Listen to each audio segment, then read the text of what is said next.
Hey everybody, so I'm back and this is going to be the last one on the practicality and morality of voting. This will be the part 2 of part 5 and hopefully I'll be able to finish in this video. In this video I'll be talking about dual power.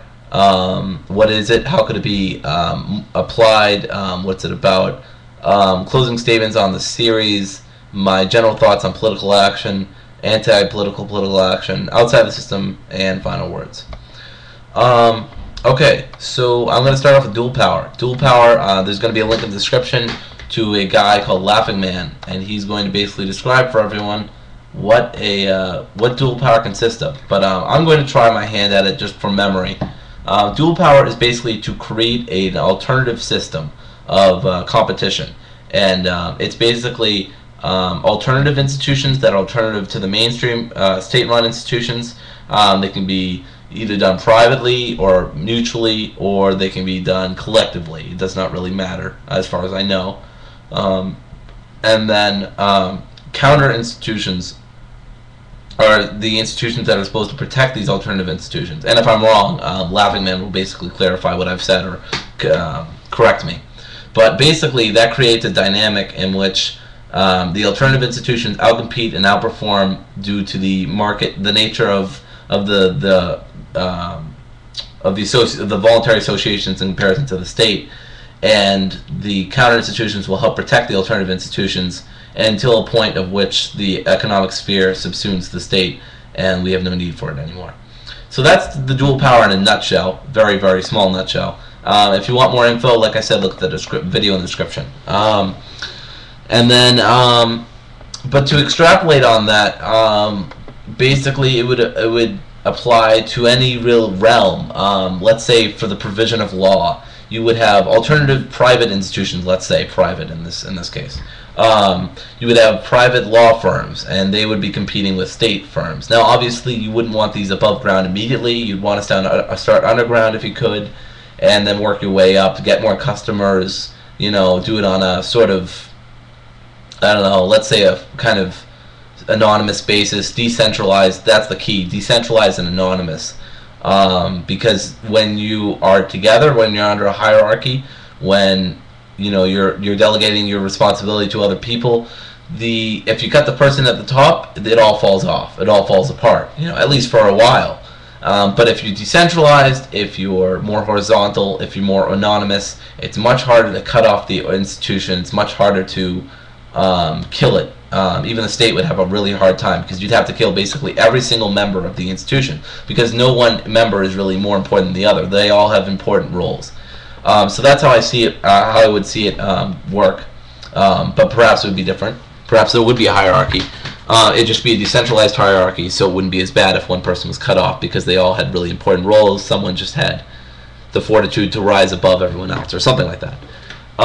And the hopeful application is that the alternative institutions will outdo and outperform, like I said, the state-run institutions, and people will start subscribing to them, give money to them, stop paying their taxes because they realize they don't need to, and then the counter institutions will protect the alternative institutions. Once they're above ground, they'll be developed underground as well, and they would be on the same basis, and they'd also be probably credit systems, and it gets very intricate, but these are some basic implications. So Laughing Man, like I said, he has a pretty good dual action in a nutshell, dual power in a nutshell, and I'll link that.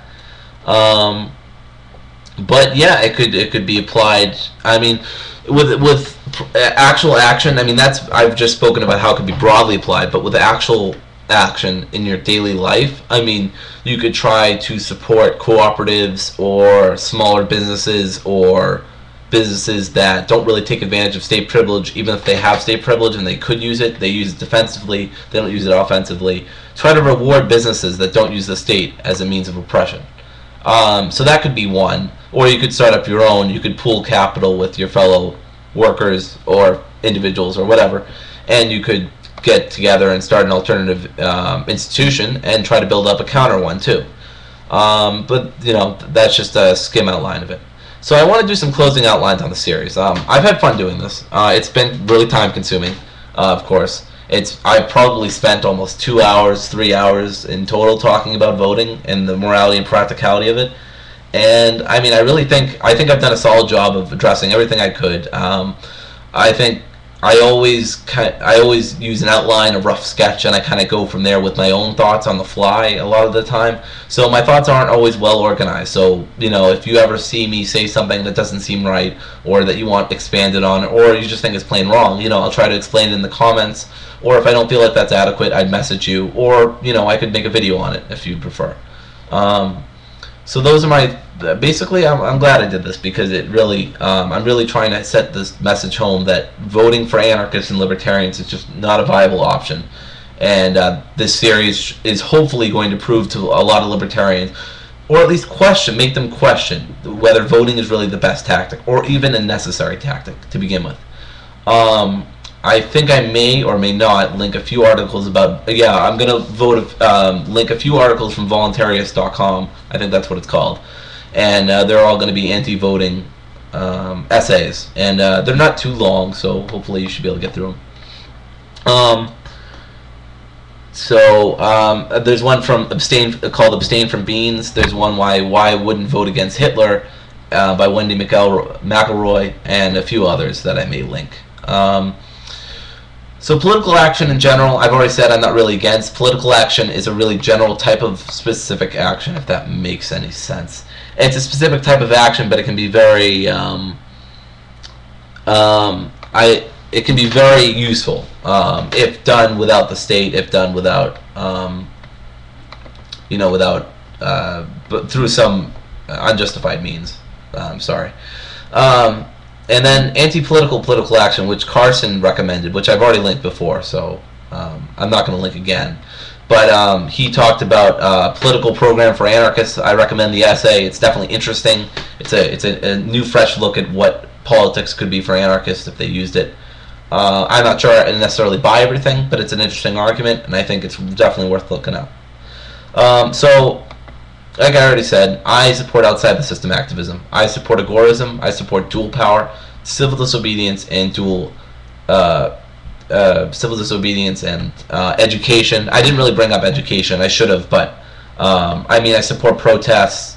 Those are a lot of outside the system stuff, and I'll probably link a few recent articles or maybe older articles about outside the system activism. But I just want to finish this up by thanking everybody for following along with me. And I know these videos aren't entirely, I don't know, I'm probably not going to be much of a flashy kind of guy. I'm not really going to try to impress everyone with graphics or use charts and pie graphs. You know, if you're looking for that, then you're probably not going to get it here. I'm just here to talk about my ideas and kind of extrapolate them and do it in a video format. And I'm not really here to impress anyone with graphics.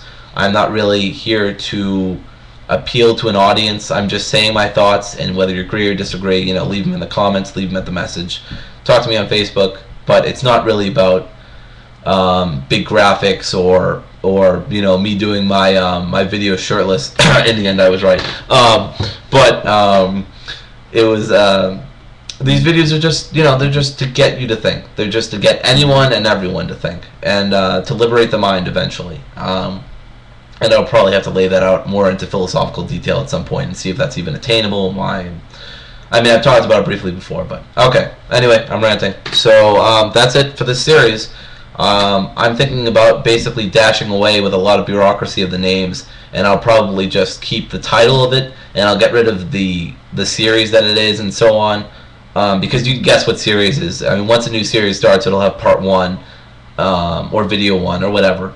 And you would be able to guess the category just by the title and the video content. And if you couldn't, you know, you can just look at the playlist. I don't have too many. Alright, so I think that'll do it. And I will be doing a video very shortly, probably right after I'm done with this, about my name, or I will do it later today. Alright, bye everybody. Peace.